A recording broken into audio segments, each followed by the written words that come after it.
क्या हमारा रामचरितमानस ही जरूरी था एंटरटेनमेंट के लिए? क्या हमारे हनुमान जी ही जरूरी थे एंटरटेनमेंट के लिए? क्या अल्लाह मौला अली ये नहीं थे? क्या ईसाई नहीं थे? क्या और धर्म के लोग हैं जो उनके ऊपर आप फिल्म नहीं बना सकते चित्रण? सीता जी के सफेद वस्त्र धारण कर दिए, क्या वो विधवा थी? अरे पीले वस्त्र धारण किए थे सीता जी ने। अगर आपको फिल्म ही बनानी है तो जैसे पूर्व में रामानंद सागर जी ने बनाया था रामचरित्र पर धारावाहिक, जिससे लोग आज भी देखते हैं, आपकी आदि पुरुष थिएटर पर लगते ही विरोध होना शुरू हो गया और पूरे भारत देश में से बैन करा जाना चाहिए। मैं अपनी तरफ से पुरजोर इस पर FIR हो चुकी है और भी इस पर कार्रवाई होगी। आगे भी भविष्य में कोई ऐसी फिल्म ना बनाए, उसे पूरा साधु समाज चेतावनी देता है। उन सभी एक्टरों को जेल जाना चाहिए और बनाने वाले, निर्देशन करने वाले डायरेक्टर को भी जेल होनी चाहिए, तब ये सबक सीखेंगे। हिंदू वर्ग का व्यक्ति जाग गया है, वो अपने देवी देवताओं के प्रति ऐसी कोई भी चीज स्वीकार नहीं करेगा जो शास्त्रों में नहीं है, शास्त्रों के कहने में नहीं है, जो संस्कृति में नहीं है। बिल्कुल। लेकिन सेंसर बोर्ड इन फिल्मों को पास कर देता है, जारी कर देता है सर्टिफिकेट पूरा देखने के बाद भी, तो क्या इस पर रोक लगने के लिए क्या विरोध नहीं कर रहे हैं? ऐसा क्यों? देखिए, हमारे में भी शायद आपको पता नहीं है कि विरोध नहीं कर रहे हैं, शायद आपकी नजर में नहीं आया होगा। हमारा योगिनी पीठ और हम स्वयं इस चीज का पहले दिन से, जब से ये लागू हुआ था, हमने कई चैनलों पर डिबेट दिए हैं और उन पर कहा है कि आदि पुरुष फिल्म जो आपने बनाई ठीक है। मुदस्सिर जी ने इस पर एक जवाब दिया है कि नहीं, वो ऐसा नहीं था, हमने एंटरटेनमेंट के लिए। तो एंटरटेनमेंट के लिए बहुत सारी चीजें ली जा सकती थी। क्या हमारा रामचरितमानस ही जरूरी था एंटरटेनमेंट के लिए? क्या हमारे हनुमान जी ही जरूरी थे एंटरटेनमेंट के लिए? क्या अल्लाह मौला अली ये नहीं थे? क्या ईसाई नहीं थे? क्या और धर्म के लोग हैं जो उनके ऊपर आप फिल्म नहीं बना सकते? क्या उनको टारगेट नहीं कर सकते? तो हमारे ही भगवान पर और ऐसे चित्र, सीता जी के सफेद वस्त्र धारण कर दिए, क्या वो विधवा थी? अरे पीले वस्त्र धारण किए थे सीता जी ने। अगर आपको फिल्म ही बनानी है तो जैसे पूर्व में रामानंद सागर जी ने बनाया था रामचरित्र पर धारावाहिक, जिससे लोग आज भी देखते हैं, आपकी आदि पुरुष थिएटर पर लगते ही विरोध होना शुरू हो गया। हिंदू समाज और सनातन समाज, यहाँ तक कि हिंदू समाज का दूसरे समाज के भी जो भगवान राम को जानते हैं, वो भी इस फिल्म को नकार रहे हैं, बैन कर रहे हैं। बंगाल में, नेपाल में इसको बैन कर दिया गया है और पूरे भारत देश में से बैन करा जाना चाहिए। मैं अपनी तरफ से पुरजोर इस पर FIR हो चुकी है और भी इस पर कार्रवाई होगी। आगे भी भविष्य में कोई ऐसी फिल्म ना बनाए, उसे पूरा साधु समाज चेतावनी देता है और देता रहेगा। आगे इस पर कार्रवाई होगी, FIR होगी।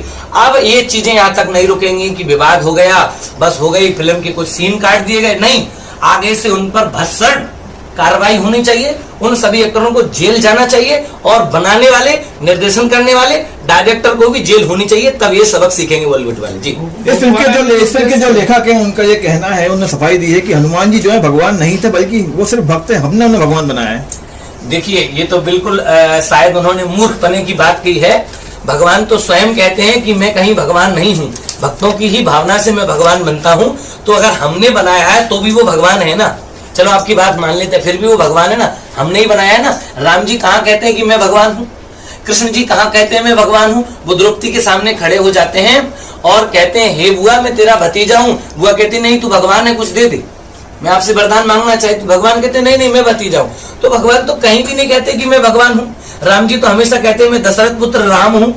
तो हनुमान जी भगवान है। कवन सुकाज कठिन जगमाही, जो नहीं होए तात तुम पाई। ऐसा संसार में कोई काम है जो हनुमान जी के द्वारा ना हो, और ऐसा कौन कर सकता है?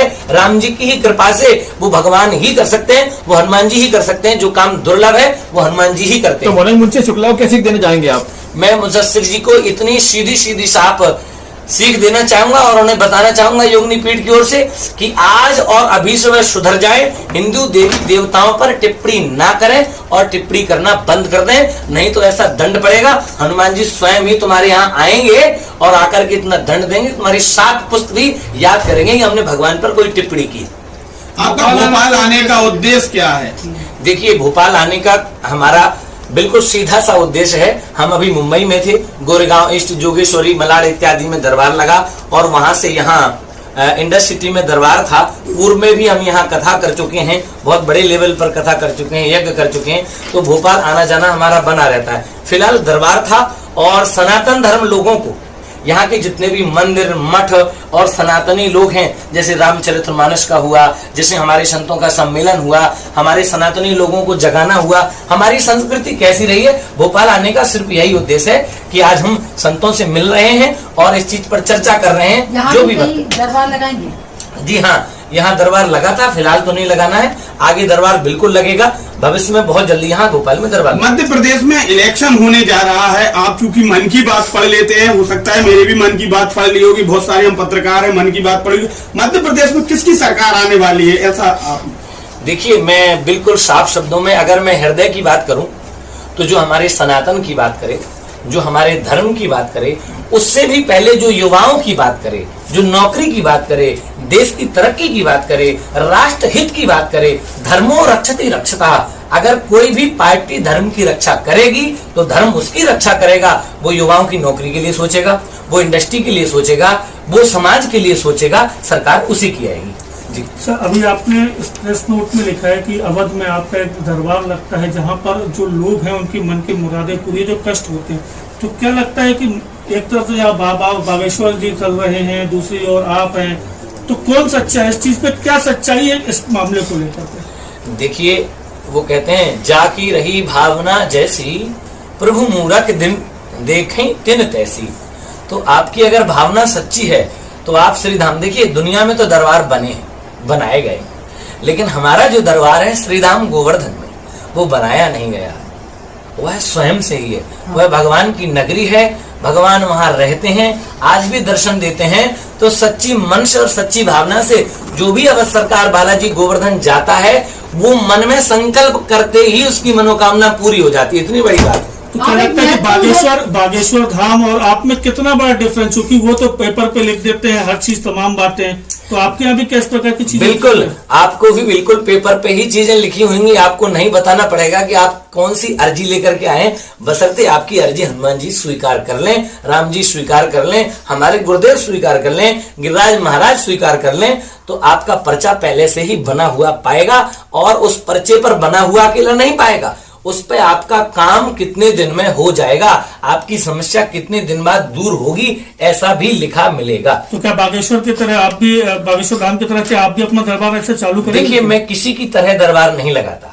मैं ये कहूं कि मैं किसी की तरह लगाता हूं तो नहीं, मेरे पूर्वज पहले से ही काम करते आए हैं। पूज्यपाद श्री सिद्धराम दास जी महाराज, मैं किसी की तरह दरबार नहीं लगाता। मुझे भगवान जो भी कृपा कर देते हैं, मैं उसी तरह दरबार लगाता हूँ। आप एक महत्वपूर्ण घोषणा करने वाले थे, ऐसे क्या है वो महत्वपूर्ण? जी, महत्वपूर्ण घोषणा यह है कि आज हमारा हिंदू समाज जाग गया है, जगह जगह कथा, धर्म और हमारे जो संत हैं। महत्वपूर्ण घोषणा यह भी है कि आप सभी जितने भी समाज के वर्ग हैं, वो हमारे हिंदू धर्म को लेकर के कोई भी टीका टिप्पणी ना करे, चाहे वो बॉलीवुड वाले हों, चाहे वो हॉलीवुड वाले हों, चाहे नीचे तबके के लोग हों और चाहे ऊंचे तबके के लोग हैं।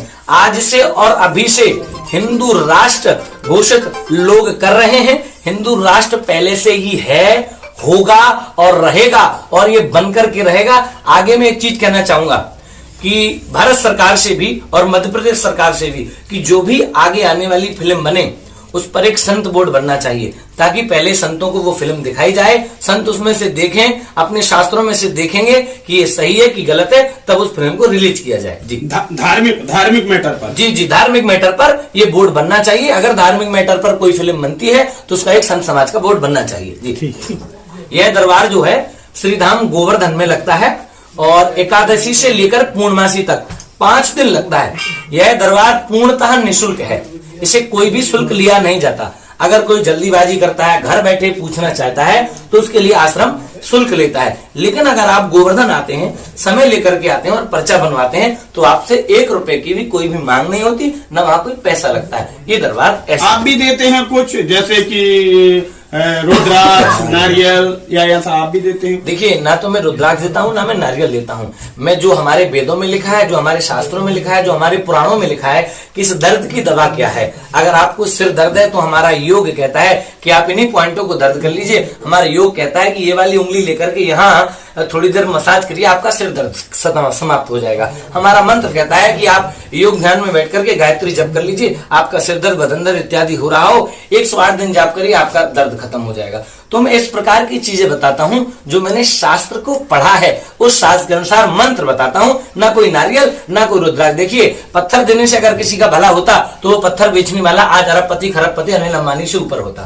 ठीक है, मंत्रों की जो शक्ति है वो कहीं भी नहीं ले जा सकती। मंत्रों की शक्ति इतनी है, आज यहाँ आप मंत्र पढ़िए और मंत्र से ही आपका काम हो जाएगा। जी, इसके अलावा भी कहीं लगाया आपने दवा? हाँ बिल्कुल, देखिए हमने अभी भोपाल लगाया है, मुंबई लगाया है, हमने दिल्ली रोहिणी लगाया है, हमने पालम लगाया है, हमने राजस्थान में कोटा बूंदी पर लगाया है, हमने अन्यत्र जगह जहां जहां भी हम श्रीमद् भागवत कथा करते हैं वहीं दरबार लगाते हैं और भक्तों की डिमांड पर ही लगाते हैं। देखिए, आज के इस भौतिकवादी युग पर लोग अपनी समस्याओं से बहुत परेशान हैं। वह तरह तरह मजार पीर फकीरों पर फंस जाते हैं, लुट जाते हैं। तो इसके लिए हम सारे संत समाज ने बीड़ा उठाया है कि इस प्रकार से अगर कोई व्यक्ति समस्या में है तो वह व्यक्ति दरबारों पर जाए, भगवान पर जाए, भगवान पर आस्था रखे, उसका काम होगा और उसे उस विधि के हिसाब से इलाज दिया जाएगा, जो उसको बीमारी है उसका इलाज करेंगे अच्छा काम, खेलों में भी हम करेंगे ऊंचा नाम। सबसे है अच्छा दोनों का मेल, समय पे पढ़ना समय पे खेल।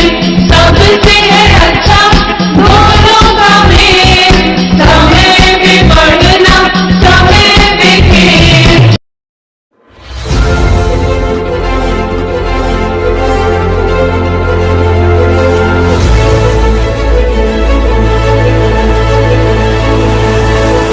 ये है जनता वाणी नेटवर्क और आप देख रहे हैं जनता वाणी, जनता की आवाज़।